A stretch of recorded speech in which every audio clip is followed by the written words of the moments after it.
Audio Jungle.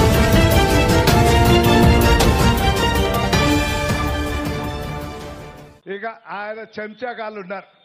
Srikanth Reddy, నేను బూట్లు నాకేవాడిని అయితే నేను ఎప్పుడూ మంత్రిగానే ఉండింది. నాకు జానీ వాకర్ కాదు, నేను మా ఇంట వంట లేదు ఆ సారా అనేటువంటి మాట ఆ తాగేది. అది మీకుంది. నువ్వు నా నాలుక చేస్తావా? నువ్వు అంత మొగోడు ఎవరా? నువ్వు మీ ఊరికి వస్తా, మీ పులివెందులకు వస్తా, రాలా మొగతలు ఉంటే నీకు నన్ను ముట్టుకో, నీ కథ తెలుస్తుంది. వెదవ నాయకుడుకులు అందరూ మాట్లాడేదరా. ఎవడే వాడు శ్రీకాంత్ గారు పుట్టుకోసి నాకు నీళ్ళ పరిస్థితి లేదా? 1981లో మొట్టమొదటిసారిగా ఈ రాయలసీమలో ఉన్నటువంటి వాళ్ళందరినీ తాడిపత్రి పిలిపించి మీటింగ్ పెట్టి కృష్ణా జిల్లాలు కావాలా పోతిరెడ్డిపాడు వెడల్పు చేయాలనేటువంటి ప్రయత్నం చేస్తే మళ్ళా పోతిరెడ్డిపాడు వరకు కూడా మేమందరం నడిచాము. నీకేం తెలుసు అని మాట్లాడతావు? ఏదో నీ చెంచగాడు మీ వాడు ఎవడో చెప్తే మాట్లాడతావా? వాడికే తెలియదు, నీకు తెలియదు. ఏంది అనుభవం ఉండాలా, తెలుసుకోవాలనే జిజ్ఞాస ఉండాలా, వాస్తవ పరిస్థితులకు దగ్గరగా ఆలోచన చేస్తేనే మంచిది వస్తుంది.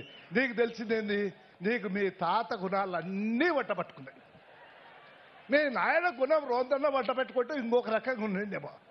మీ తాతకు నీకేంది? నువ్వు చాలా ఆత్మీయుడైనటువంటి మనవడు ఈ జగన్మోహన్ రెడ్డి గారు రాజారెడ్డి గారికి. రాజారెడ్డికి ఏం తెలుసు? చెయ్యి నరకడం, తల నరకడం, చీనా చెట్లు కొట్టేయడం, కొబ్బరి ఇది అరటి చెట్లు కొట్టేయడం. అదే బుద్ధి ఉన్నటువంటి వాడిని మా తాడిపత్రికి ఇన్ఛార్జిగా పెట్టాం. వాడికి ఓనావలు వస్తాయా? 7th క్లాసు ఫెయిల్ అయిన వాడిని తాడిపత్రికి ఇన్ఛార్జిగా పెడితే ఏది చేసేది? దానికి మళ్ళా చెట్లు నరకాల, లేనిపోని గ్రామ కక్షలు పెట్టాలనేటువంటి ఉద్దేశం చేసేటువంటి వాడు.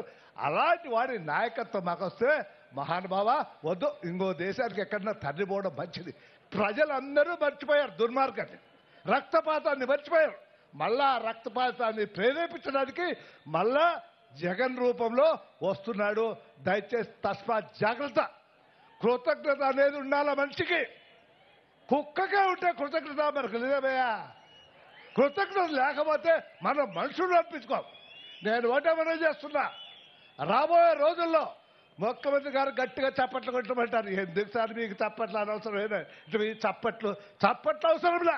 2019లో మనం చిత్తశుద్ధితో పనిచేసి ఈ పులివెందుల నియోజకవర్గంలో మన పార్టీ అభ్యర్థిని, తెలుగుదేశం అభ్యర్థిని గెలిపించుకొని మళ్ళా ముఖ్యమంత్రి చేస్తే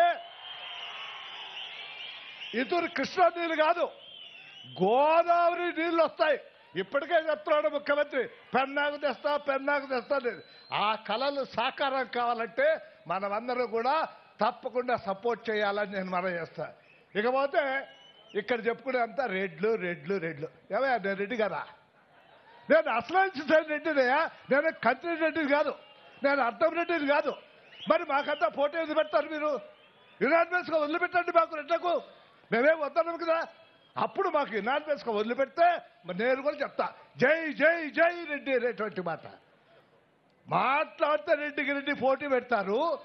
నీ అవసరానికి వచ్చేప్పుడు మనం రెడ్ల ఈ కులం వర్గం ఇవన్నీ పెట్టుకుంటే లాభంలే. చంద్రబాబు నాయుడు గారికి సంబంధించినటువంటి వాళ్ళు ఎవరు లేరు ఈ కడప జిల్లాలో. ఎడన్నా 1-2 పల్లెల్లో ఉన్నారో నాకు తెలియదు. ఉన్నదంతా రెడ్లైనా సరే, తనకు సంబంధం లేని కాన్స్టిట్యున్సీ అయినా సరే, తను వ్యతిరేకించేటువంటి వాడి కాన్స్టిట్యున్సీ అయినా సరే, ప్రజలకు నీళ్ళు ఇవ్వాలా, ప్రజల హృదయాల్లో నిలిచిపోవాలనేటువంటి ఒక సదుద్దేశంతో చేస్తున్నాడు. సార్ చెవిటిపల్లె ఎవరన్నా 2వ తూరి డబ్బు ఇచ్చిన వాళ్ళు ఉన్నారా? ఏంటండి, వీడియో నచ్చిందా? అయితే ఓ లైక్ వేసుకోండి, లేదంటే ఓ కామెంట్ చేయండి. ఎప్పటికప్పుడు మా వీడియోస్ చూడాలంటే సబ్స్క్రైబ్ చేసుకోండి.